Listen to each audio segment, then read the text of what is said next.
wabarakatuh. Alhamdulillah wa syukurillah la haula wala quwata illa billah asyhadu an la ilaha illallah wa asyhadu anna muhammadar rasulullah amma ba'du. Yang saya hormati dan saya banggakan rekan koordinator pengawas Kecamatan Bojonegara beserta rekan pengawas Kecamatan Bojonegara. Yang saya banggakan juga Ketua K3S beserta seluruh jajaran pengurus K3S Kecamatan Bojonegara. Yang saya hormati, saya banggakan rekan-rekan kepala UPT sekolah dasar atau kepala sekolah dasar di Kecamatan Bojonegara, bendahara dan para operator sekolah. Bapak Ibu hadirin yang berbahagia, pertama tentunya marilah kita panjatkan puji syukur kehadirat Allah Subhanahu wa taala pada kesempatan pagi hari ini. Alhamdulillah Allah masih memberikan kesempatan kepada kita semua untuk bersilaturahmi, berkumpul di tempat ini dalam rangka mengikuti kegiatan sosialisasi penyusunan RAKS untuk tahun anggaran 2022 dan sosialisasi terkait dengan petunjuk teknis tata kelola biaya operasional satuan pendidikan BOSP tahun anggaran 2023, yaitu Permendikbudristek nomor 63 kalau tidak salah tahun 2022 dalam kondisi sehat walafiat. Yang kedua tentunya mari kita sanjungan salawat serta salam pada junjungan kita Nabi besar Muhammad Sallallahu Alaihi Wasallam, para sahabat dan keluarga. Tentunya kita semua yang hadir di tempat ini mudah-mudahan kita tetap istiqomah menjalankan syariat. Amin ya rabbal alamin. Bapak Ibu hadirin yang berbahagia, pertama tentunya saya mungkin secara pribadi dan atas nama lembaga Dinas Pendidikan dan Kebudayaan Kabupaten Serang menyampaikan ucapan terima kasih dan penghargaan yang setinggi-tingginya kepada rekan pengawas, kemudian rekan Ketua K3S beserta seluruh jajaran yang sudah menginisiasi kegiatan ini sehingga kegiatan ini bisa berjalan. Jadi sekali lagi kami ucapkan terima kasih dan penghargaan yang setinggi-tingginya karena memang ini merupakan bagian dari SOP, standar operasional prosedur. Ketika kami sudah menyelenggarakan mengikuti kegiatan sosialisasi BOSP tahun anggaran 2023 melalui kementerian, kami lanjutkan sosialisasi ke level tingkat kecamatan dan tingkat kecamatan menindaklanjuti untuk segera juga mensosialisasikan ke level jenjang tingkat satuan pendidikan, walaupun sasaran kita Bapak dan Ibu sudah mengikuti kegiatan sosialisasi yang kita laksanakan oleh tim manajemen BOS Kabupaten Serang. Jadi begitu. Bapak Ibu hadirin yang berbahagia, dalam kesempatan yang baik ini tentunya sesuai harapan penyelenggara dengan mengucapkan bismillahirrahmanirrahim, kegiatan sosialisasi penyusunan RAKS untuk tahun anggaran 2023 dan sosialisasi petunjuk teknis biaya operasional satuan pendidikan Permendikbudristek nomor 63 tahun 2022 seharusnya saya nyatakan dibuka. Sudah selesai Bapak? Baik Bapak Ibu, saya hanya ingin menyampaikan beberapa hal saja terkait yang pertama, mungkin Bapak dan Ibu sudah mengalami betul di tahun anggaran 2021 kan bahwa kita ini sedang betul-betul menjadi perhatian oleh pihak-pihak baik itu oleh badan-badan pemeriksa internal ya, kemudian juga mungkin juga ini ada tim audit eksternal ke depan memungkinkan untuk melakukan audit terkait dengan penggunaan dana BOS ini. Oleh karena itu, saya pesan kepada Bapak dan Ibu semua, tentunya sebagai tim manajemen BOS sekolah, ya, ada beberapa hal memang yang harus segera dikuatkan untuk memasuki tahun anggaran 2023 ini. Yang pertama tentunya Bapak dan Ibu menyelesaikan 100% terkait dengan laporan pertanggungjawaban BOS tahun anggaran 2022 berikut komponen-komponen lainnya yang mendukung terkait dengan tata kelola dan laporan pertanggungjawaban BOS tahun lalu. Ya. Awal tahun kita sudah disibukkan dengan berbagai kegiatan, ya kan? Pemeriksaan mulai dari tim manajemen kabupaten, BPKP, BPK saat ini masih sedang berlangsung sampai tanggal 25 Februari, ya kan? Banyak sekali permintaan-permintaan yang diminta oleh tim pemeriksa dari BPK sampai Ibu Dian ngedrop kemarin 2 hari tidak masuk karena sakit, ya kan? Karena untuk memenuhi permintaan BPK, di antaranya Ibu Dian harus mendownload 735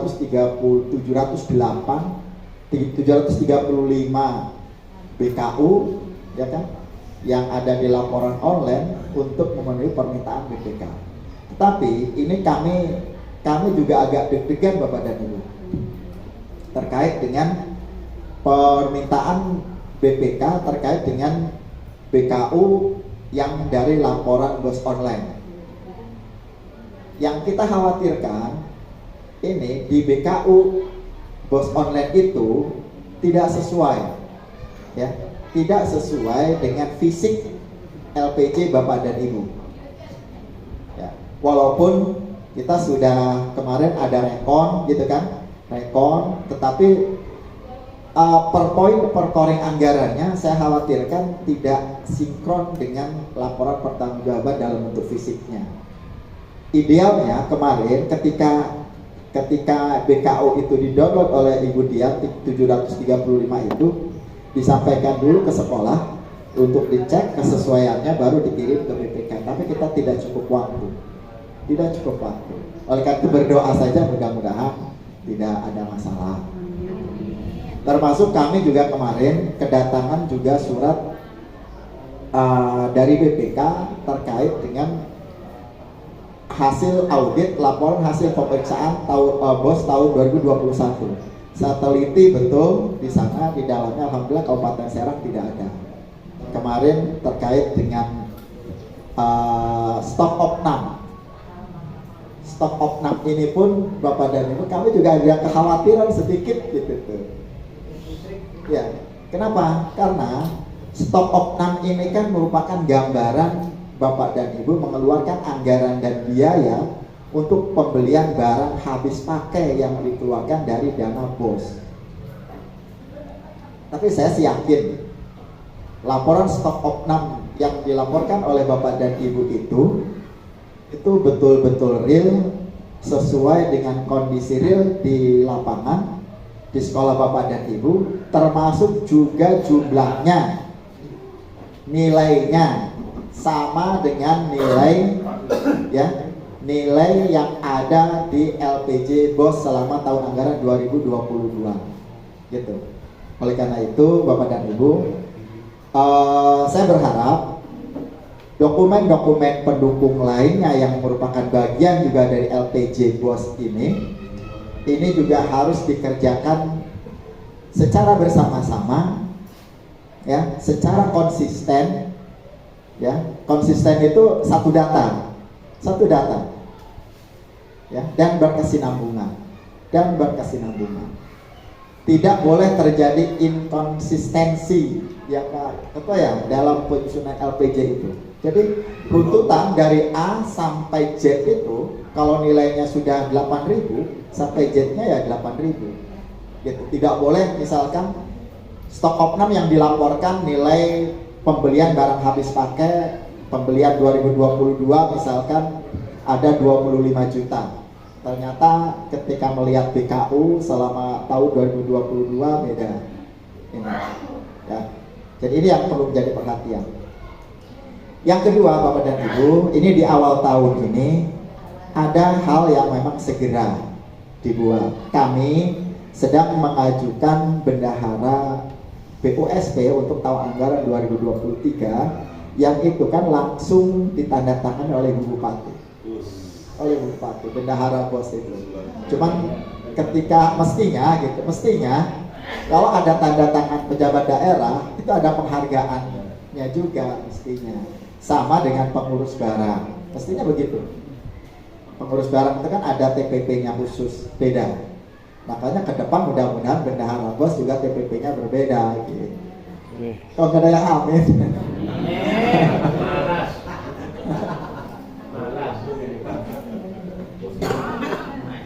Ya. Kemudian yang kedua, Bapak dan Ibu juga segera mengeskakan tim manajemen bos sekolah. Tim manajemen bos sekolah. Nah, tim manajemen bos sekolah inilah nanti yang bekerja ya terkait dengan perencanaan, ya kan, penyusunan RAKS dan lain-lain sebagainya itu. Ini mutlak sebenarnya tim manajemen bos ini, tim manajemen BOSP, ya. Jadi sekarang segera SKK tim manajemen bos sekolah itu supaya mulai bekerja menyusun perencanaan dimulai dari penyusunan RKAS ini. Itu. Jadi tidak lagi bertumpu kepada salah satu, bertumpu kepada operator, bertumpu kepada bendahara, bertumpu kepada kepala sekolah. Jadi harus dikerjakan oleh tim, ya, oleh tim. Kemudian berikutnya, Bapak dan Ibu, jangan lupa juga akhir tahun Bapak dan Ibu, bolehlah saat ini itu juga sudah harus melakukan pemeriksaan barang-barang habis pakai sisa 2022, ya kan? Harus dihitung tuh, harus dihitung, ya. Jadi ada kertas HVS-nya tinggal berapa, tintanya aja tinggal berapa, gitu kan? Termasuk whiteboard dan sebagainya, tinggal dihitung. Itu dimasukkan ke stok opnam persediaan awal, ya. Harus dimulai dari sekarang. Kalau nanti bikinnya akhir tahun, pusing nanti, pusing.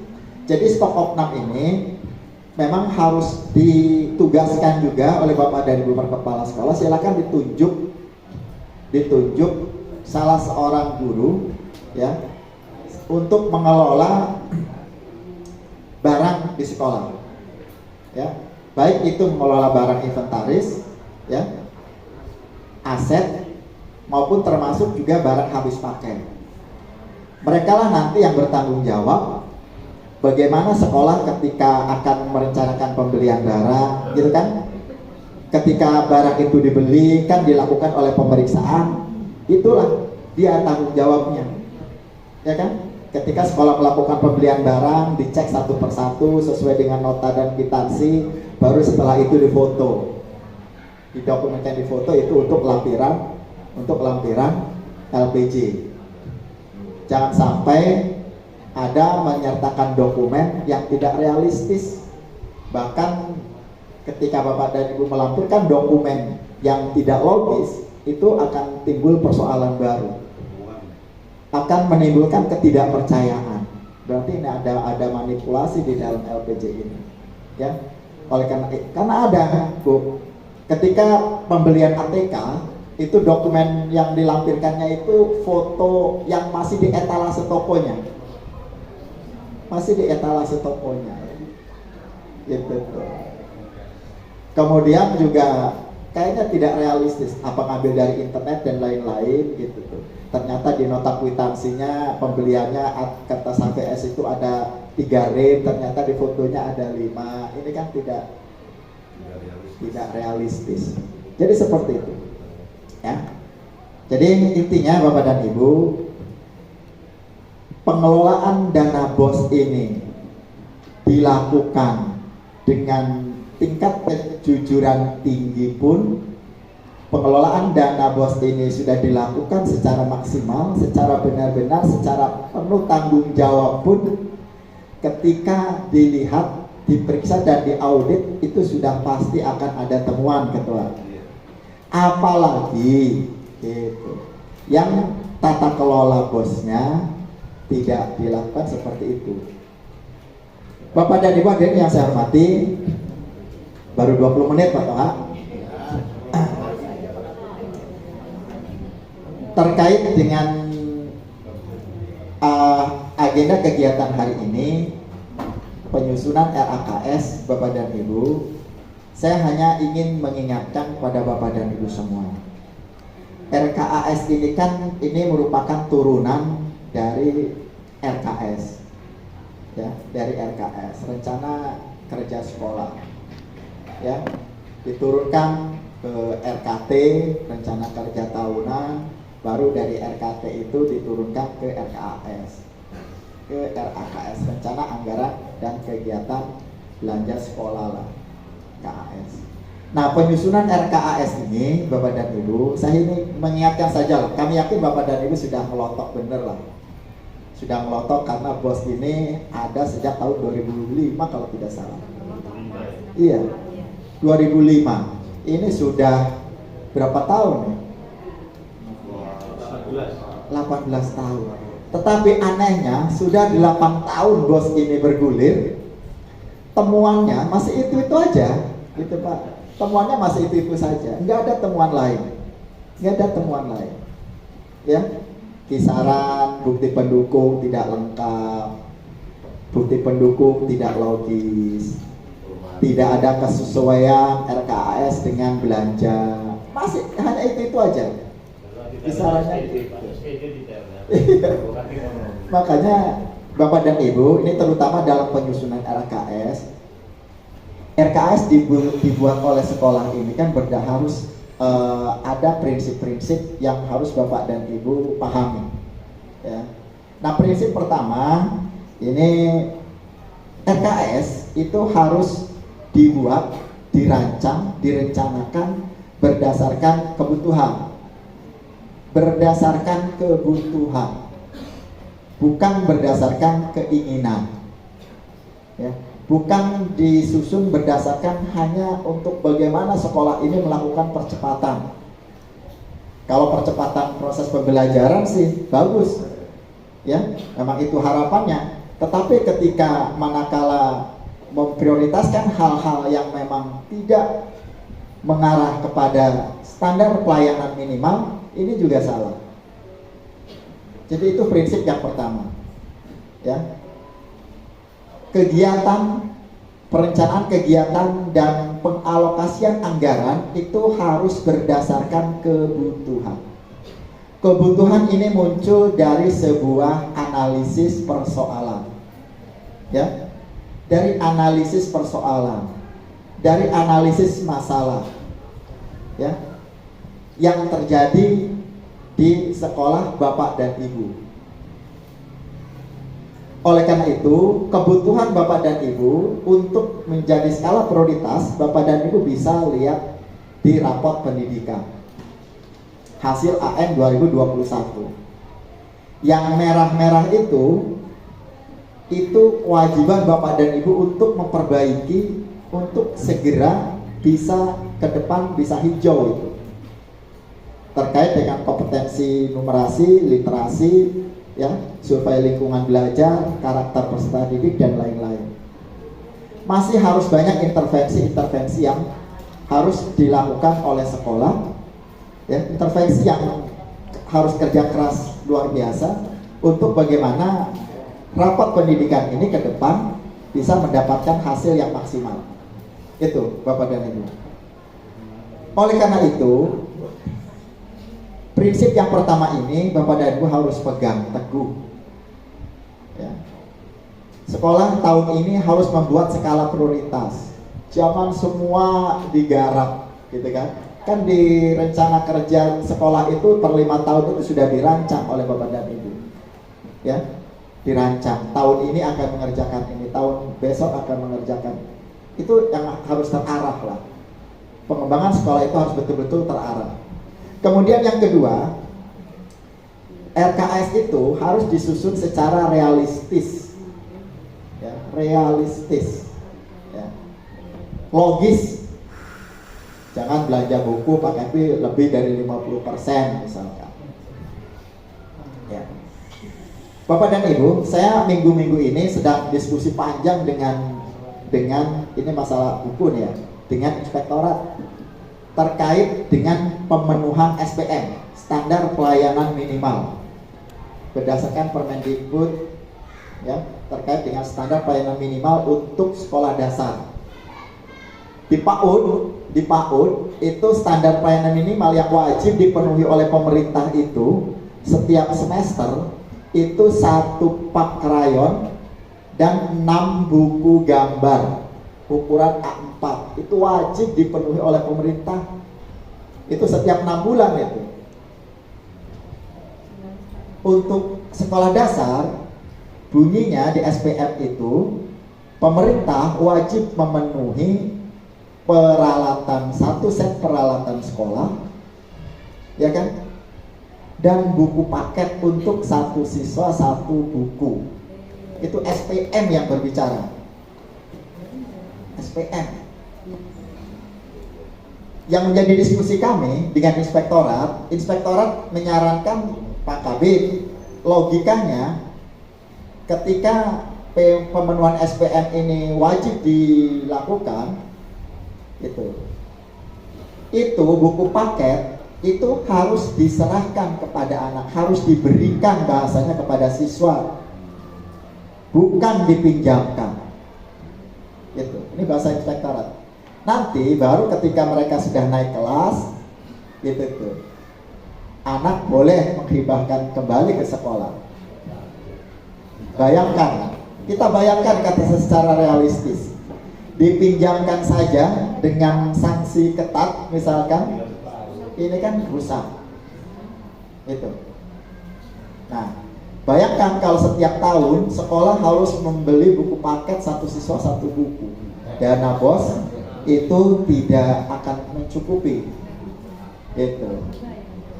Nah, makanya kita ambil solusi, Bapak dan Ibu. Kita ambil cari solusi yang terbaik. Intinya, Bapak dan Ibu, bagaimana SPM ini memang wajib dipenuhi, ya. Karena memang sumber dananya sih boleh dari pemerintah pusat. Pemerintah pusat itu kan dari dana BOS. Bisa juga dari daerah sebenarnya. Tapi lebih fokus di Perbuk itu sudah jelas pemerintah daerah wajib menganggarkan untuk standar pelayanan pemenuhan standar pelayanan minimal itu. Nah, oleh karena itu Bapak dan Ibu, penggunaan dana BOS ini kan fleksibel sifatnya. Tidak ada persentase, ya kan? Untuk hanya honor tidak boleh, kalau negeri kan tidak boleh di atas 50%. Itu saja rambu-rambunya. Nah, pemberian honor juga teman-teman yang masuk tidak Dapodi. Itu kan persoalannya sekarang kondisi real di lapangan, kekurangan guru di Kabupaten Serang ini semakin banyak.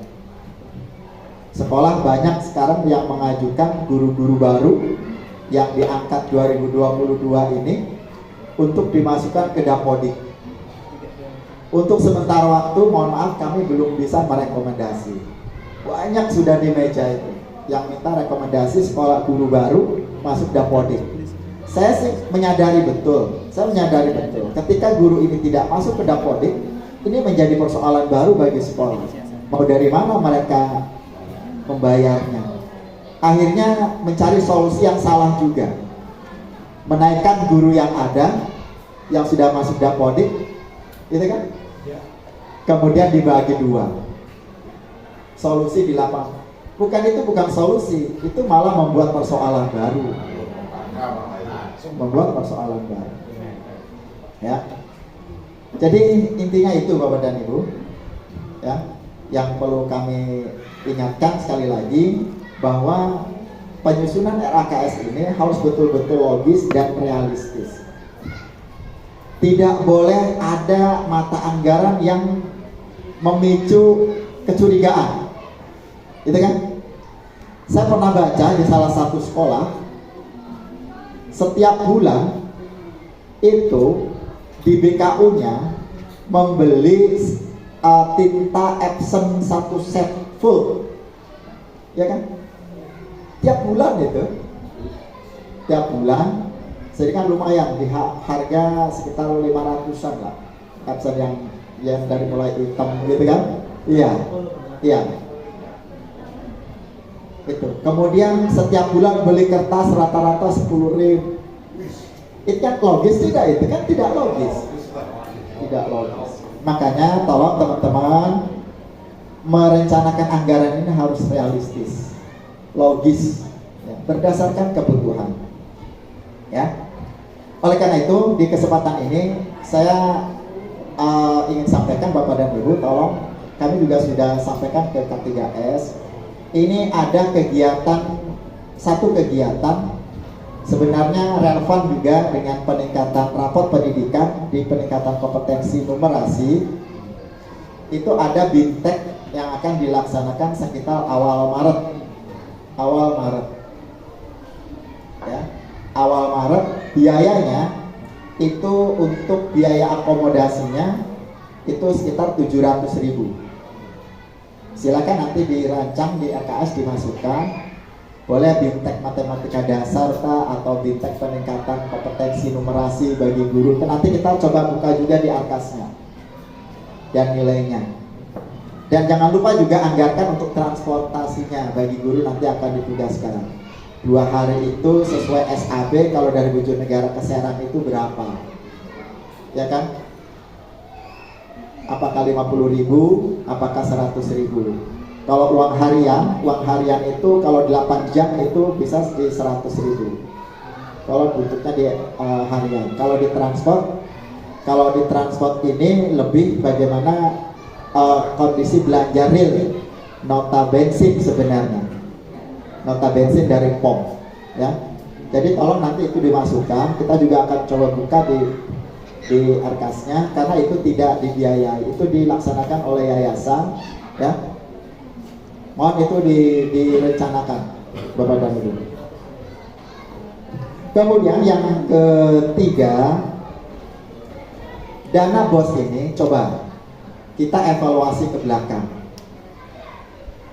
Apa sih dampak dana BOS ini yang sudah Bapak dan Ibu kelola beberapa tahun ini? Mungkin ngambil sampelnya tahun kemarin saja, 2022. Apa sih dampaknya dana BOS yang kurang lebih Kabupaten Serang ini 150 miliar, ya kan? Andai ada masuk ke kabin 5%, Pajero 1 itu. Ya, tapi alhamdulillah lah.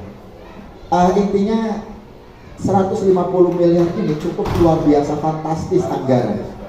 Ini juga yang memicu bahwa dana BOS ini besar.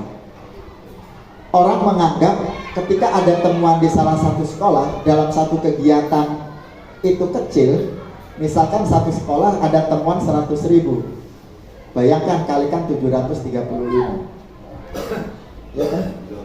Gitu. Jadi seperti itu. Apa sih sebenarnya dampak dari dana BOS yang kita keluarkan itu? Apakah dana BOS itu bisa meningkatkan sudah bisa meningkatkan prestasi anak-anak kita, ya kan?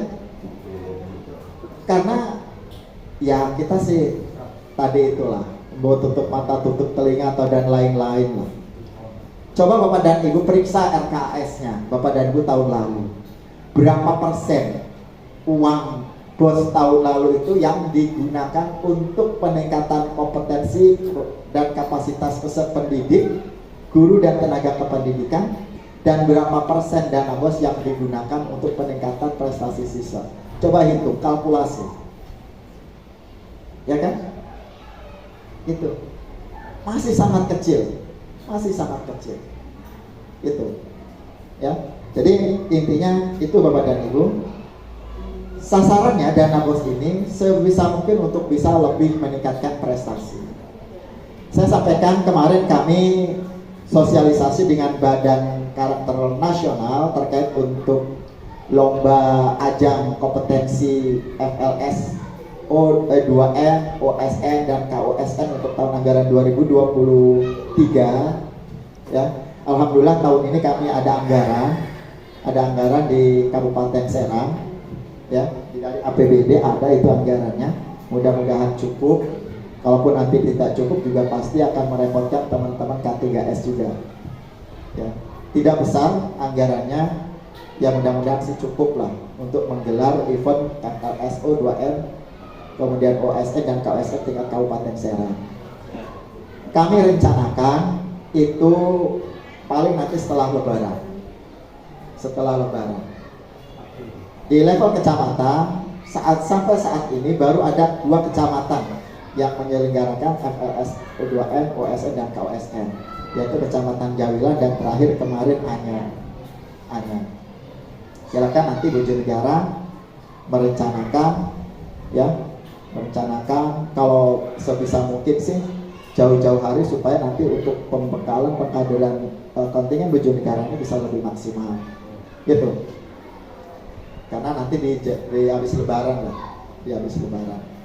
dan tolong juga masukkan cabang lomba silat Kaserangan, Pak Ketua, karena silat Kaserangan ini kan sudah masuk menjadi ekskul wajib.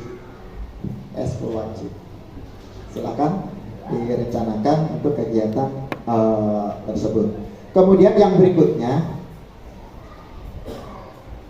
dana BOS ini harus menganut prinsip bahwa dana BOS itu digunakan untuk peningkatan dan pengembangan sumber daya manusianya, sumber daya sarana prasarananya. Ini yang lebih kepada bagaimana biaya-biaya penggunaan dana BOS itu, baik yang untuk sarana prasarana, peningkatan kompetensi guru, peningkatan prestasi siswa, itu juga harus betul-betul efektif. Jangan sampai terjadi sentralisasi pada satu kegiatan dan satu koring. Intinya sih harus menyeluruh 8 standar itu harus dibiayai. Tetapi tentunya skala prioritas itu Bapak dan Ibu yang tahu lah, yang paham mana yang harus betul-betul menjadi skala prioritas bagi Bapak dan Ibu. Itu. Jadi intinya harus ada perubahan, harus kita kelihatan lah, harus kelihatan bahwa ada kehidupan, ya, termasuk dalam pengembangan karakter siswa Bapak dan Ibu. Ya, saya apresiasi untuk SD Kertasana. Saya juga beberapa kali meninjau sekolah ini, melihat dan sempat mampir di sini. Nampaknya tidak ada tempat sampah. Pak Epi ya? Apa nggak pembeli?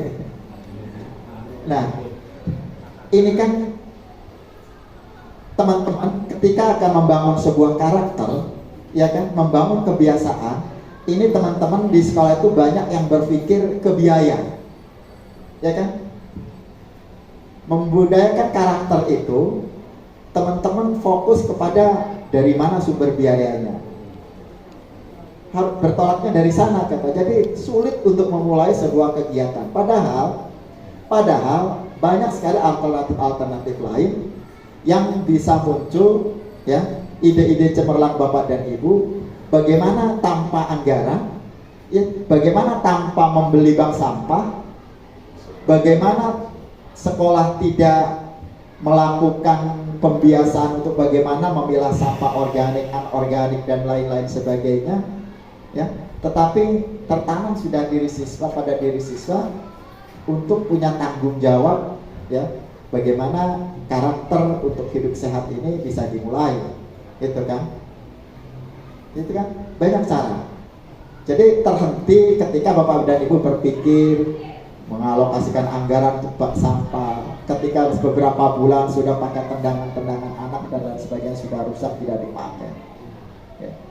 Makanya ini kan solusi banyak ya yang harus diterapkan oleh Bapak dan Ibu. Tidak semestinya Bapak dan Ibu melakukannya. Semua kegiatan tidak harus berbasis anggaran, gitu kan? Itu.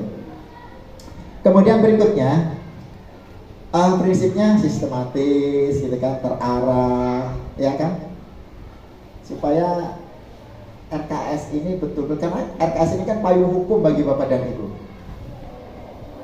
RKS ini menjadi dasar untuk Bapak dan Ibu melakukan belanja. Bapak dan Ibu tidak boleh melakukan pembelanjaan sebelum RKS ini disahkan. Itu idealnya, ya.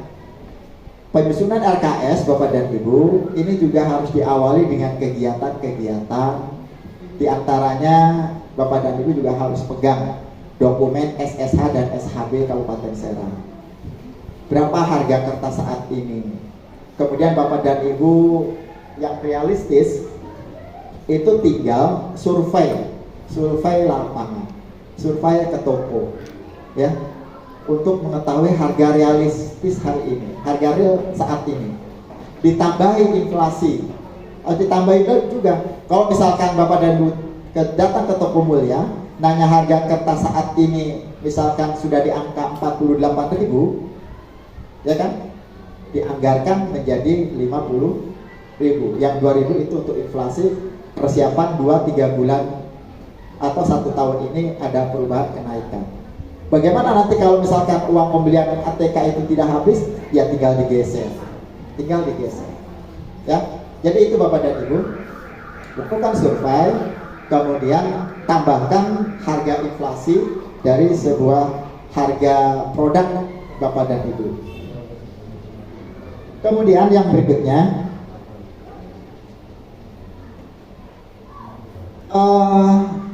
pengelolaan RAKS ini Bapak dan Ibu, ini harus betul-betul jelas maknanya, ketentuannya jelas, ya. Tidak boleh ada satu mata anggaran yang keluar dari Juknis. Permendikbud nomor 63 ini Bapak dan Ibu harus hafal, harus pahami betul. Harus paham dan pahami betul, ya. Kalau memang untuk pemenuhan satu siswa satu buku, untuk pemenuhan IKM ini Bapak dan Ibu memungkinkan, lakukan. Karena itu memang itu SPM, gitu. Kalau dihitung, ini kan IKM ini kan hanya kelas 1 dan kelas 4, ya. Jadi hitung kembali, kalau memang memungkinkan satu siswa satu buku untuk pengadaan buku IKM, ya silahkan. Tapi kalau tidak memungkinkan, bertahap, gitu. Karena ada skala-skala prioritas mungkin yang sudah Bapak dan Ibu canangkan untuk tahun anggaran 2023 ini. Itu Bapak dan Ibu. Yang berikutnya terakhir, perencanaan RAKS dana BOSB 2023 ini kan harus mengacu pada perencanaan berbasis data. Bapak dan Ibu sudah pernah juga melakukan sosialisasi terkait dengan perencanaan berbasis data, yang mana perencanaan berbasis data itu kan perencanaan kegiatan dan belanja sekolah itu harus merupakan solusi, ya, solusi dari pemecahan persoalan dari analisa rapot pendidikan, ya. Di rapot pendidikan itu, di perencanaan berbasis data itu ada 3 komponen. Yang pertama ini kan unsur identifikasi, ya, identifikasi. Apa yang diidentifikasi itu? Pertama yang diidentifikasi itu rapot pendidikan Bapak dan Ibu, rapot mutu Bapak dan Ibu hasil AN 2021, walaupun itu belum menjadi pijakan. Yang akan menjadi pijakan itu bagi kementerian ini hasil AN 2022 kemarin, tapi hasilnya belum turun, ya. Analisis, ya, apa persoalan kompetensi numerasi itu merah, literasinya merah, gitu kan? Itu misalkan terjadi di sana ditemukan bahwa kompetensi guru terkait dengan kompetensi literasinya masih rendah, itu kan masalahnya, ya. Itu identifikasi. Kemudian baru refleksi apa untuk menyelesaikan persoalan tadi itu, kompetensi gurunya itu masih rendah misalkan, ya kan? Maka intervensinya apa? Harus dilakukan peningkatan kompetensi, ya, literasi bagi guru, baik itu kelas rendah maupun kelas tinggi. Benahinya bagaimana? Melakukan kegiatan bintek peningkatan kompetensi literasi. Anggarannya berapa? Dianggarkan di situ. Kemudian yang kedua muncul persoalannya misalkan buku, ya kan? Buku IKM misalkan belum dimiliki, ya kan? Buku-buku yang mendukung literasi masih kurang. Itu persoalannya, identifikasinya. Menyelesaikan bagaimana? Refleksinya, yaitu memenuhi kebutuhan ya buku-buku yang mendukung literasi. Benahinya bagaimana? Ya melakukan pengadaan buku-buku yang mendukung literasi. Anggarannya berapa? Baru dianggarkan. Jadi seperti itu.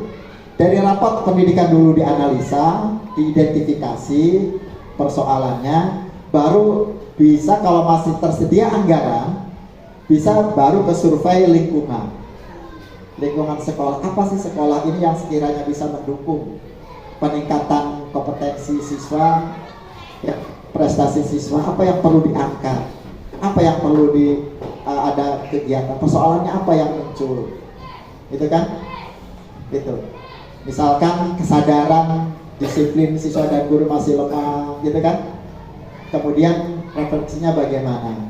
Apakah perlu dilakukan kegiatan ya yang mendukung sifat gotong royong dan dengan misalkan harus melakukan kegiatan gathering gitu kan, misalkan outbound dan lain-lain sebagainya. Apakah perlu memanggil narasumber ya untuk berikan motivasi terhadap guru-guru kita? Ini kan perlu. Itu langkah-langkah yang terkait dengan hasil identifikasi. Keluar dari itu Bapak dan Ibu tidak boleh, ya. Jadi dana bos ini harus betul-betul dimaksimalkan.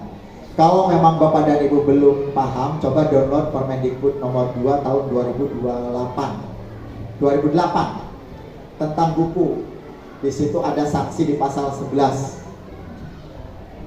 Ya. Jadi kalau sekolah ya masih membutuhkan buku pendamping, buku penunjang untuk anak, berlagak kita kan seperti dosen dulu. Ketika kita awal pelajaran, awal masuk kuliah itu kan si dosen pertama masuk itu kenalan, ya kan? Kemudian mencatatkan referensi buku, ya kan? Yang harus dimiliki oleh mahasiswanya. Begitupun Bapak dan Ibu guru SD itu boleh-boleh saja mereferensikan kepada anak, gitu kan, untuk mendukung pembelajaran boleh, gitu kan, mereferensikan kepada peserta didik, ya, untuk membeli buku. Tetapi sekolah tidak boleh memfasilitasi, menyediakan baik secara langsung maupun tidak langsung. Jadi intinya yang saya ingin tekankan kepada Bapak dan Ibu terkait pengambilan kebijakan sekolah, ya, termasuk juga agenda kegiatan hari ini, dokumennya awas jangan lupa, notulen rapatnya, gitu kan, dokumen fotonya. Tetapi nanti ketika ada persoalan temuan di lapangan, misalkan nauzubillah sekolah berdasarkan tim audit BPK terjadi temuan di sekolah A, misalkan terjadi penyalahgunaan, itu pasti rentetannya akan ke pengawas. Sejauh mana pengawas sudah mensosialisasikan, bagaimana pengawas melakukan pemantauan dan pengawasannya, ya, terkait dengan penggunaan tata kelola pos ini. Bukan hanya sebatas pengawas, di kami pun pasti akan sama kepada itu.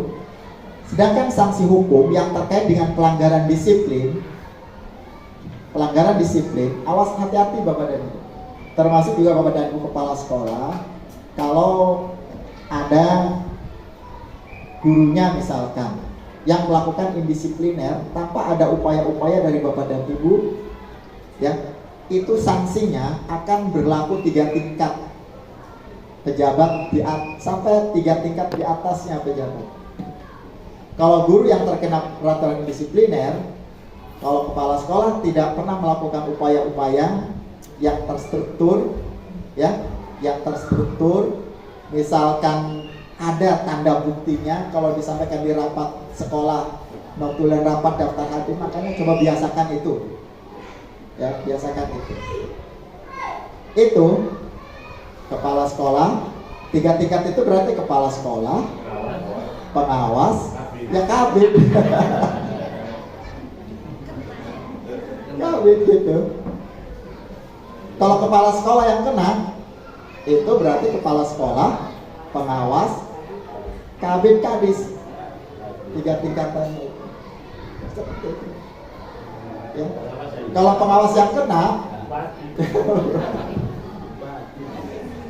itu Bapak dan Ibu, intinya kita harus betul-betul kehadiran kali ini saya satu batas mengingatkan kembali, berhati-hatilah, berhati-hati terkait dengan tata kelola pos ini.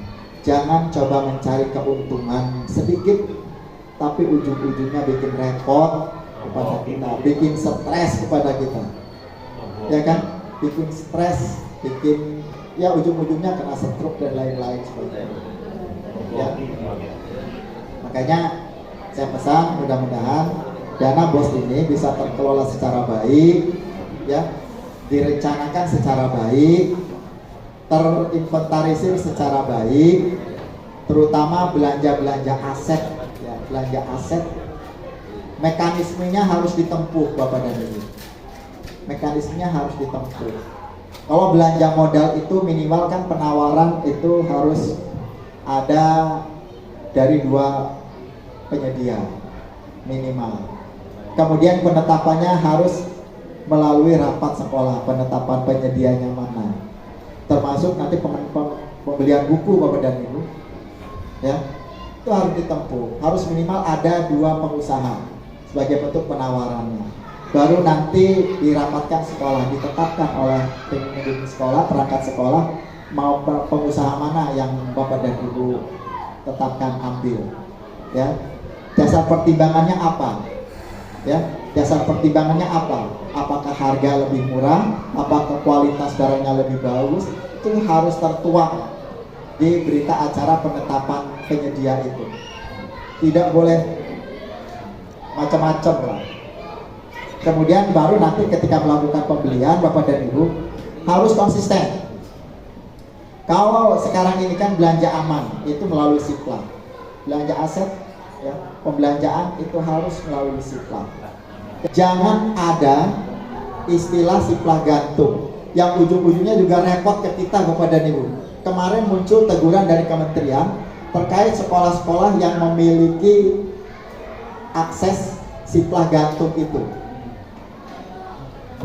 Ya, Sipla gantung itu begini, pesanannya sudah masuk, kemudian barang sudah dikirim, tapi pembayarannya belum. Ternyata bayarnya melalui manual. Ini salah. Ya. Itu. Jadi harus konsisten. Kalau itu ada namanya Sipla gantung. Itu pasti akan ditindaklanjuti oleh kementerian. Pasti nanti sekolah akan ngupload kembali bahwa membuat surat pernyataan bahwa itu sudah dibayar kepada penyedia. Ya, berita acaranya dibuat, kuitansinya dibuat, itu harus diupload lagi. Repot, ya. Jadi harus konsisten. Kalau memang awalnya sudah Sipla, itu harus berakhir dengan Sipla. Ya, itu.